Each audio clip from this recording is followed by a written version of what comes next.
homemade beef stew. Well, except we're using lamb. We are headed into the kitchen today and we're going to go ahead and get some soup or like a beef stew type thing canned up. It's in one jar, so it's super convenient.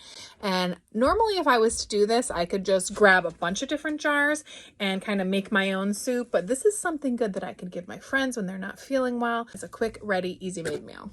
I want to get you guys caught up to speed with what we have going on here. I got a half a teaspoon of salt and black pepper. And then the spices are thyme, rosemary, and marjoram that I mixed with a Italian seasoning. A seasoning blend, I put a heaping teaspoon in every single one. And then I did a third of a cup of onions. And then I had this beef broth in my cabinet. We try to make our own broths now, so I wanted to get this used up. So I did put that on the bottom of all of them. And now we're going to start with our meat, potatoes, and carrots. I have clean hands and these are clean jars. These are going to actually sterilize in the canner. And I'm going to do probably like a cup full of meat. Next up, we're going to do the potatoes. These potatoes were peeled and chunked and soaked in water for about an hour. You're going to want to change the water out about every 20 minutes so that it releases a lot of the starch. All right, we got those filled up and now we're just going to top them off to 1 inch ahead space with just water.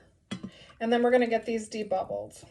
Adding that first layer of broth in first really takes up all of the air bubbles because now you're adding stuff to water instead of having the water try to fill in between the gaps.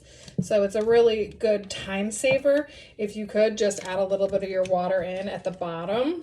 And then with vinegar, you're just going to go ahead and wipe all the rims and get them all clean. I used my funnel, so I didn't really get them that dirty, although there's some herbs on this one. You always want to make sure you have something at the bottom of your canner so that your jars don't crack. And for this canner, we've got the 3 inches of water. Everything's going in raw and cold. It's all going to come up to temperature together. This is a raw cold pack.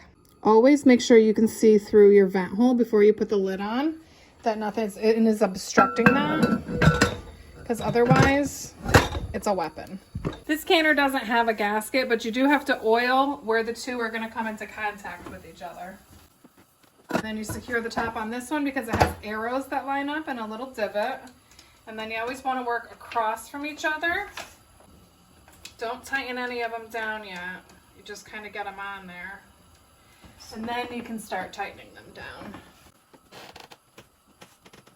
And this is going to come up to temperature, and then when it vents, it's going to start venting for 10 minutes. So that took a while, but once we get a steady vent, not a sporadic vent, we're going to set a timer for 10 minutes. All right, we are back, and so that vented, and I got my weight on 10 pounds of pressure for my elevation, and this is going to be a 90-minute pressure can. And we're all the way up to 11 pounds of pressure, so I backed off my heat a little bit, and it's kind of the same spot on your stove every time, so you'll get used to what it is on yours. But we really want this rocking 3 times a minute. This is kind of out of control, so that's why we're kicking back on the pressure a little bit, and we'll go from there.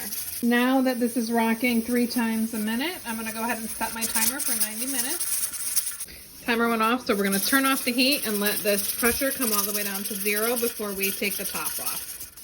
Pressure was at 0. I took off the weight and cracked the top. I'm going to leave it here for 5 minutes, take it off for 5 minutes, and then grab my jars out. All right, I just cleaned my canner. Next thing is to make sure that none of these lids are popping and get these jars washed. You're going to want to take the rings off, and I just do it right in my sink with warm soapy water.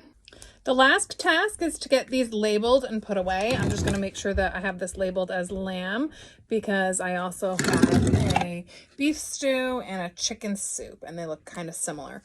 So if you want to do this as a stew, you can go ahead when you're heating this up. You're going to want to boil this for 20 minutes. You can add any more flavorings or anything you want to add then.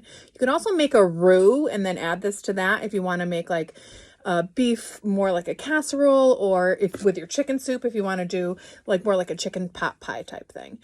So it's very versatile, and like I said, you can always add more flavorings later on. Let me know if anybody has any questions down in the comments. Thanks for joining us today, and we will see you guys on the next one, Sundays at 11.